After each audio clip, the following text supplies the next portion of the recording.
happens after death? This is a question that has been asked for thousands of years, with concepts such as heaven and hell or reincarnation serving as rationalizations of life after death.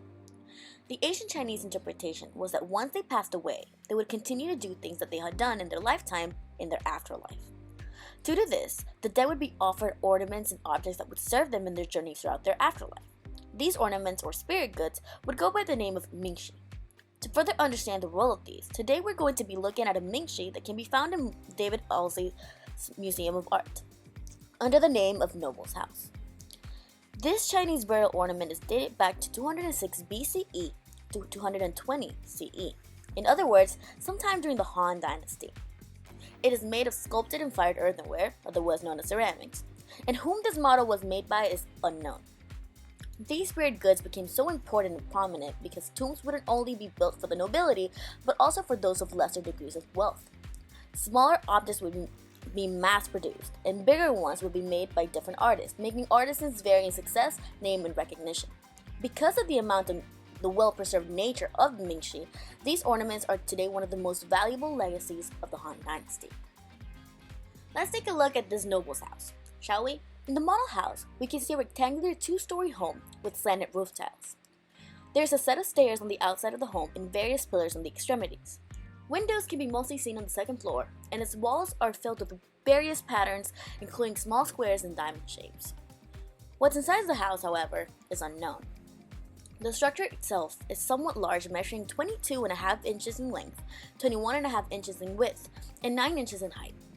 If there is to be a life-size home, the detail and size imply that it belonged to someone of power and high status. This is due to the fact that you can tell that whoever lived here was important enough to own a large home with multiple stories. The ceramic sculpture sets itself apart from ceramics from other dynasties, where white and blue vases or sculptures set with cream and green colored glazes were prominent. Rather, the color of the noble's house looks brown and earthy with yellow specks in the patterns, making it look appropriately worn out for the thousands of years of its existence. Let's talk a little bit about the artifact's importance and what it represents. As mentioned previously, this is a Mingxi specifically from the Han Dynasty. But let's talk a little bit more about Mingxis in general. These have the goal to satisfy the deceased, whom people believed had two souls, the Po and the Han. The Po, which remained underground with the body, the Han, which was said to ascend to the heavens. Yet those who buried the body believed that it was safest for both souls to remain underground, giving them a reason to overly decorate the tombs with Mingxis, silks, bronzes, and Taoist imagery, for it to be more appealing for the souls. Heather Colburn, an independent scholar, discusses in her essay the vibrant role of Mingxi in early Chinese burials. The Mingxi in the form of buildings and tools provided staples and comforts for the deceased in the tomb. Entire farms with wells and watchtowers would be created in miniature.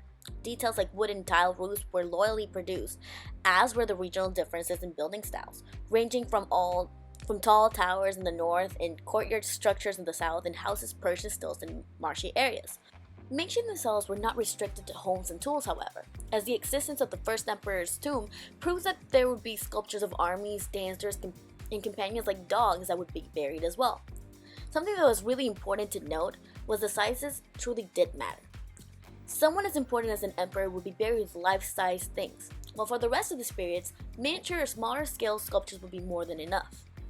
Jennifer White, the author of A Masterpiece in Clay, states in her essay, "An individual's official rank determines the size, number, material, and quality of his grave goods. It is because of these differences that Mingxis preserve information about architecture and class systems in Han China." As I have mentioned before, these ornaments and artifacts are traditional to the Han Dynasty. The tradition of Mingxis began in the previous dynasty, the Qin Dynasty, where Mingxis were mostly made for those of higher status, like an emperor. It was only during the Han Dynasty that Mingxis became available to people of all backgrounds, and thus the norm.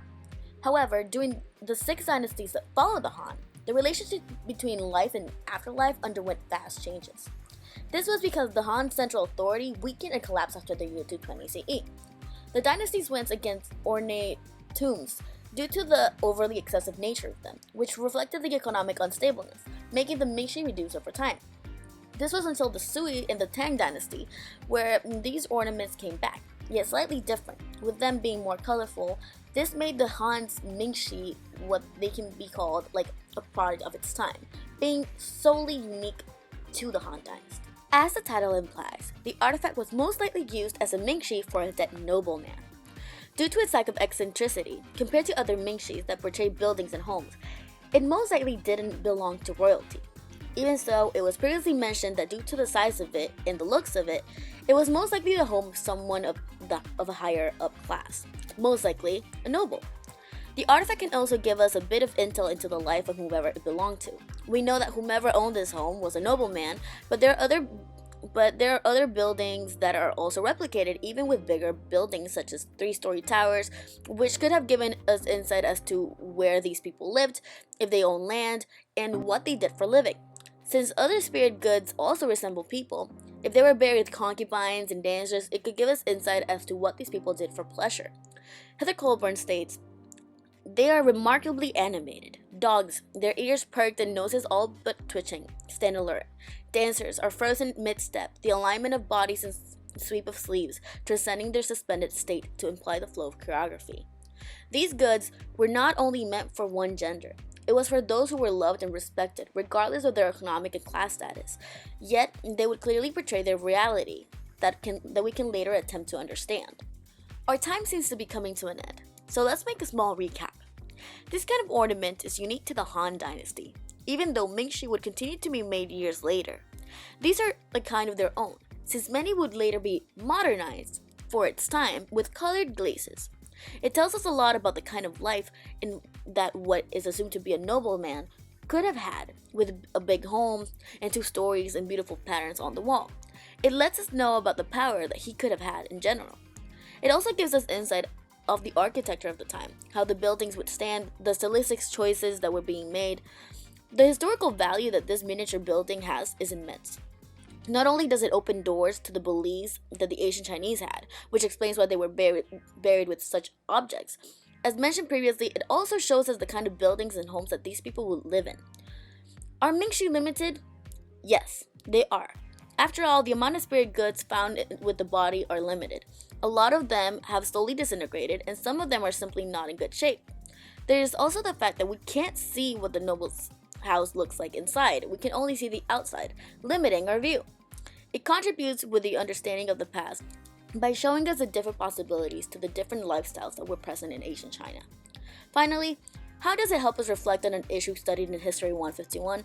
I believe it can help us understand and reflect on Lady Fuhao's tomb, which held over 1,000 overall objects and ornaments that she was buried with, varying in materials and sizes. It helps us understand how the smallest of things can have a big meaning, and her tomb is no different, and filled with treasures that are to this day being examined and analyzed. Thank you.